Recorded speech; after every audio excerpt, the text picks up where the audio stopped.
Prince Albert II of Monaco unveils a new truck in Monte Carlo. The Crown Princess family of Sweden inaugurates an exhibition in Stockholm.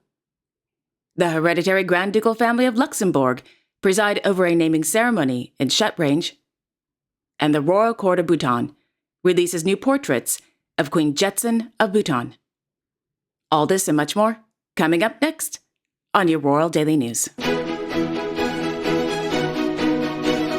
Good afternoon, everyone. I hope you're doing well. My name is Alexandra, and welcome to your Royal Daily News for Tuesday, June 4th, 2024.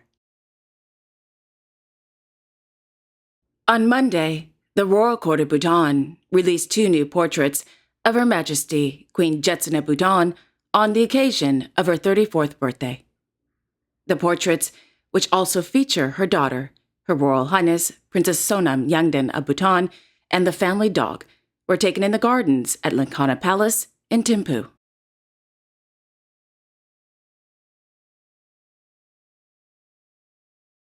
Last evening, His Majesty King Mswati III of Eswatini attended a gala dinner hosted by the President of the Republic of Korea, Yoon Suk-yeol. The gala dinner was held on the occasion of the 2024 Korea-Africa Summit. This morning, the King and his delegation participated in the summit held under the theme, The Future We Make Together, Shared Growth, Sustainability, and Solidarity. According to a statement from the government of Eswatini, during the summit, the King, quote, commended South Korea for its pledge to invest over $14 billion towards African development assistance and investment initiatives, end quote.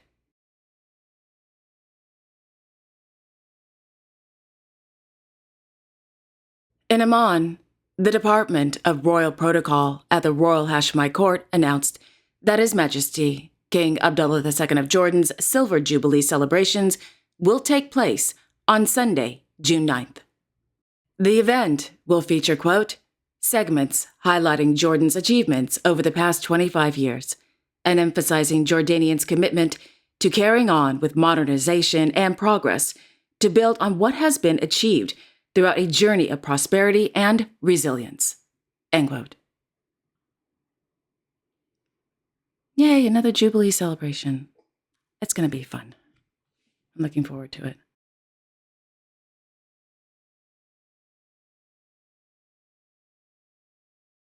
On Monday, in Shet Range, their Royal Highnesses, Hereditary Grand Duke Guillaume and Hereditary Grand Duchess Stephanie of Luxembourg, along with their youngest son, His Royal Highness Prince Francois of Luxembourg, presided over the baptism of the Prince Francois of Luxembourg Rose, held in the Rose Garden at Munsbach Castle.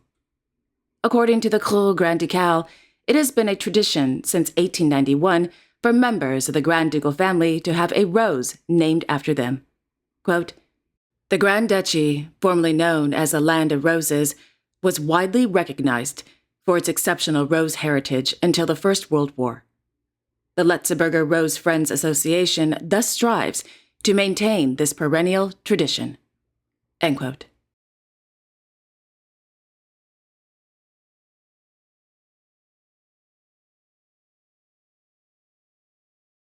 In Luxembourg City, His Royal Highness Grand Duke Henri of Luxembourg held an audience with the new director of the Grand Ducal Police, Mr. Pascal Peters, at the Palais Grand Ducal.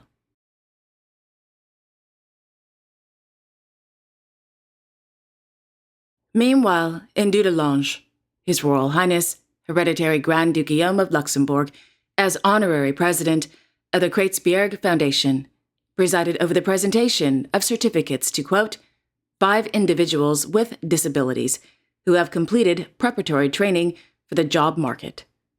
The commitment of 34 deserving employees who have worked at the foundation for 10, 20, or even 30 years was also rewarded during the staff celebration, end quote.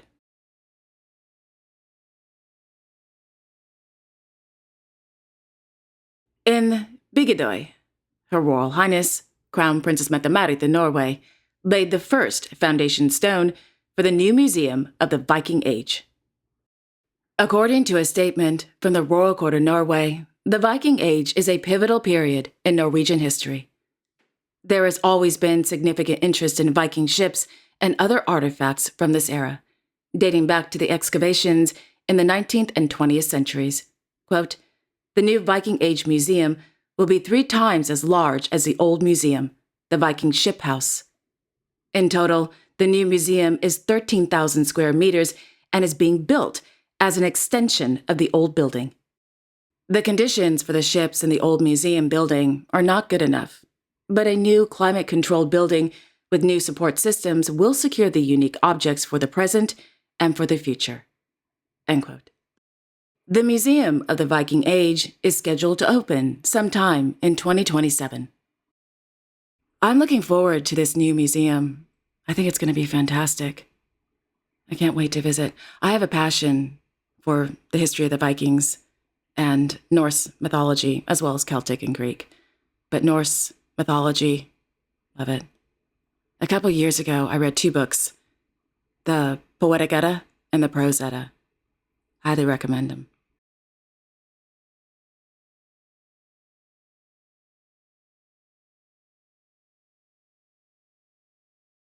This morning in Copenhagen, Her Majesty, Queen Mary of Denmark, held an audience with the Speaker of Greenland's Parliament, Ms. Mimi Karlsson, at Frederick VIII's Palace at Amalienborg.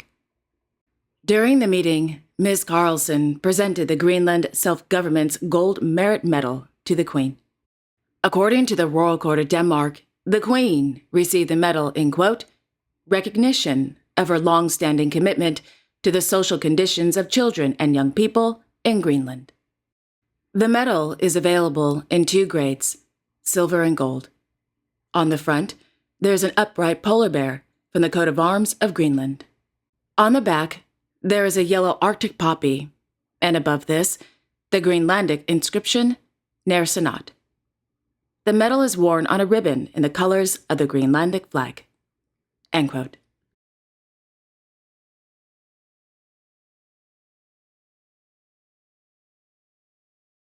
Meanwhile, the Royal Danish Library announced that in connection with the opening of the exhibition entitled The Year's Best Bookwork at the Royal Danish Library in Copenhagen, Her Majesty, Queen Margrethe of Denmark, will receive an honorary award from the Association for Book Crafts for her, quote, "unique personal efforts for the benefit of Danish book culture as an illustrator, translator, and inspirer." End quote. Queen Margrethe will receive the award during a ceremony at the Black Diamond on Wednesday, June 12th. Queen Margrethe will also inaugurate the year's best bookwork in the Queen's Hall at the Royal Danish Library. According to a press release, the exhibition contains, quote, 30 selected industrially produced books and 6 hand-bound books, everything from the classic carried by centuries-old traditions to the creatively innovative and challenging, which emphasizes the role of the physical book as a mediator united with an artistic expression. The exhibition will allow visitors to see, read, feel, and leaf through the books on display. End quote.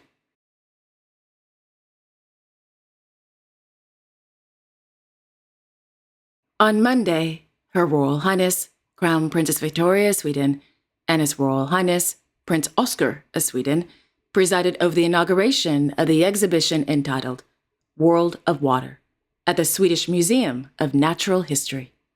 The 560-square-meter exhibition, designed by the company Expoology and produced by the Swedish Museum of Natural History, tells the story of life in the seas and the importance of water for our planet through 4 different themes: Water Planet, Organisms' Adaptation to Water, Swedish Waters, and Human Impact on Aquatic Environments. Quote, "The exhibition brings to life current environmental issues affecting the health of the oceans." Here, we discuss, among other things, the museum's research on environmental toxins, for example, how seals are affected by pollutants. Visitors will also see several examples of how we can together halt the development of exploitation and preserve the oceans. End quote.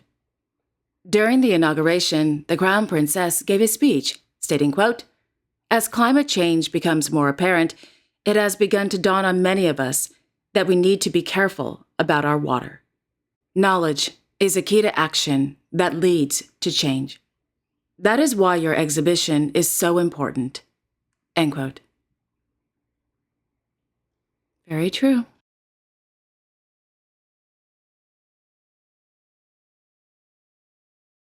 In Monacoville, His Serene Highness, Prince Albert II of Monaco, held an audience with His Imperial and Royal Highness, Archduke Georg of Austria, and the Minister of Foreign Affairs and Trade of Hungary, Mr. Peter Szijjártó, at the Palais Princier de Monaco.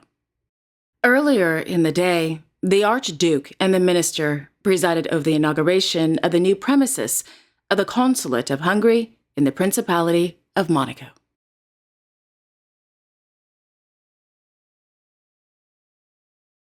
In the afternoon, on the Place du Casino in Monte Carlo, the Sovereign Prince unveiled the world's most practical vehicle, the Tesla Cybertruck. After the unveiling and posing for the press, the Sovereign Prince took the new Cybertruck for a spin around the streets of Monaco. I'm sorry. This car is ridiculous.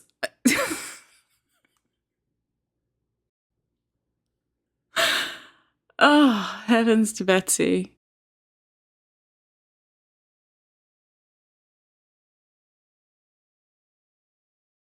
Meanwhile, the poster and video for the upcoming 5th edition of the Site Historique Gamali de Monaco Association gathering was released. The 2-day gathering will take place on June 15th and 16th on the Place du Palais in Monacoville in the presence of their Serene Highnesses, Prince Albert II and Princess Charlene of Monaco, His Serene Highness, Hereditary Prince Jacques of Monaco, and Her Serene Highness, Princess Gabriella of Monaco. At this time, it is unknown if Her Royal Highness, Princess Caroline of Hanover and her family, and Her Serene Highness, Princess Stephanie of Monaco and her family, will attend the celebratory gathering. If I were to guess, I would say yes. I do believe Princess Caroline and Princess Stephanie and their families will attend. It's a wonderful event.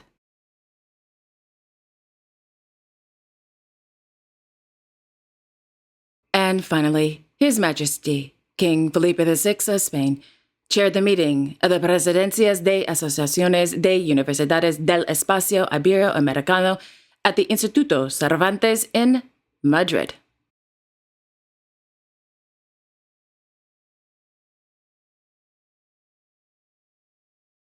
And there you have it. Thank you all so much for joining me this afternoon. I really do appreciate it. Thank you. I will be back tomorrow on Wednesday, June 5th, with all the latest royal news and events. Until then, I sincerely wish each and every one of you a wonderful afternoon. And don't forget to like, share, and subscribe, comment below, and click on the notification bell so you won't miss a new episode. Have a wonderful afternoon, everyone, and I will see you all tomorrow. Take care.